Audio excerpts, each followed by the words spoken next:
જિલ્લા બાળ સુરક્ષા એકમ નડિયાદ દ્વારા બાળકો માટે કાયદાઓને લઈ જાગૃતિ કાર્યક્રમ યોજાયો।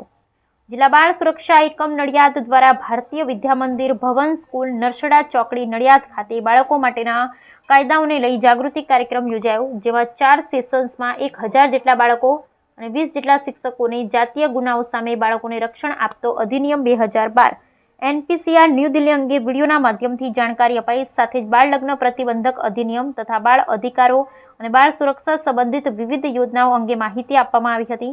આ પ્રસંગે જિલ્લા બાળ સુરક્ષા એકમના લીગલ કમ પ્રોબેશન ઓફિસર કીર્તિ જોશી, બિન સંસ્થાકીય અધિકારી કુણાલ વાઘેલા, સંસ્થાકીય અધિકારી ડોક્ટર અલકા રાવલ, વંદનાબેન શુક્લા, શાળાના પ્રિન્સિપાલ વંદના વાસ્તવ, શાળાના શિક્ષકો અને બાળકો ઉપસ્થિત રહ્યા। Bureau report Naresh Ganwani, Halar express news Nadiad.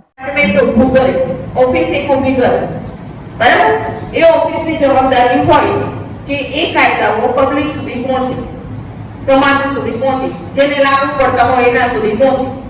એવી જ રીતે બાળકોના જે પણ કાયદાઓ સરકાર બનાવે છે એ બાળકો સુધી અને સમાજ સુધી પહોંચાડવાની જવાબદારી ડિસ્ટ્રિક્ટ ચાઇલ્ડ પ્રોટેક્શન યુનિટની છે, બરાબર છે। એટલે કે દરેક આપણા ભારતના તમામ જિલ્લાઓમાં ડિસ્ટ્રિક્ટ ચાઇલ્ડ પ્રોટેક્શન યુનિટની ઓફિસ છે, બરાબર? સમજ પડી છે? એટલે બાળકોને લઈને કંઈ પણ ઇશ્યુ હોય, બાળકોને લઈને કંઈ પણ ઇશ્યુ હોય એ ડિસ્ટ્રિક્ટની ઓફિસમાં, બરાબર છે? સમજ પડે છે કે નથી પડતી? પડે છે? ઓકે। हाँ, अब एक महत्वपूर्ण कायदा बाळकोने खाली एमना नाम लई दઉં છું।